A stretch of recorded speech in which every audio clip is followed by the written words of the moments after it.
One principle of frugal freedom is to make do with what you've got, unless what you've got really sucks. When we bought the farm in 2008, one thing that we were given was this wood electric furnace and dozens of acres of trees to cut, split, and burn in the furnace. One thing that you need to know when you're making fires literally every day during the long Canadian winters is how to make a good fire easily and quickly. So that's what we're gonna do right now.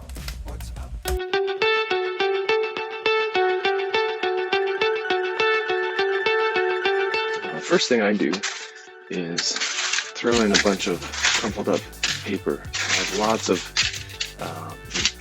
paper that I need to get rid of, and I'm in my day job as a chiropractor. I have lots of patient files that after 7 years of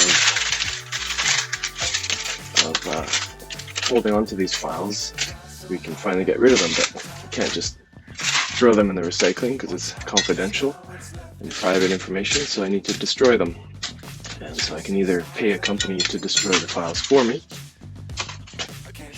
or I can use it to start a fire.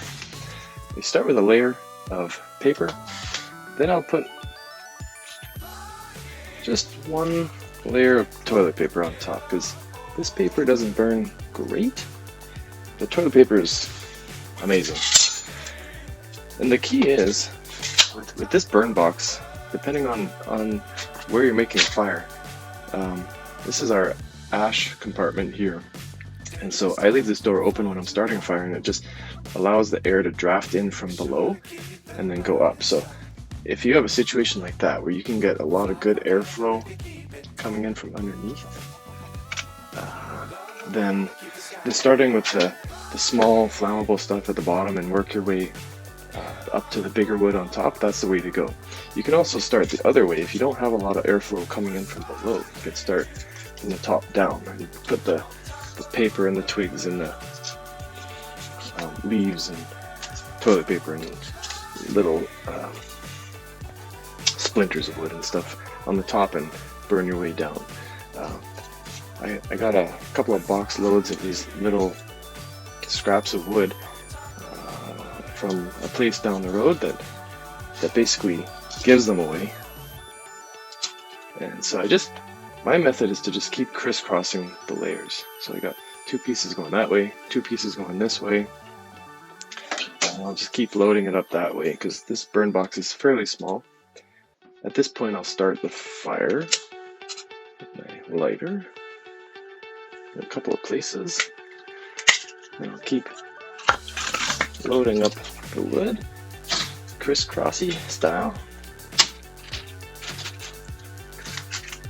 And these first 2 pieces of wood are, I think they're like maple or poplar, I'm not sure what they are.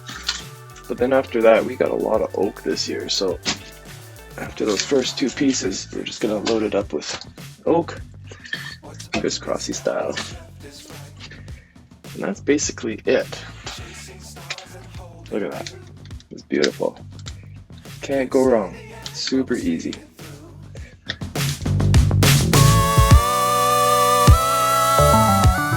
Instead of just piling more wood on top of those embers, I just want to show you a little trick. What I like to do is, I got this metal stick hook thing. I like to just smash it all down into a nice even sized embers. Spread it out so you get a nice even base to your embers and heat. And then you go ahead and continue the crisscrossy technique, starting with 1 piece, then a bit of a diagonal, and then another piece, and a bit of diagonal. Spread it out nice and even, and continue on with your day. If you found that helpful, click that like button and subscribe.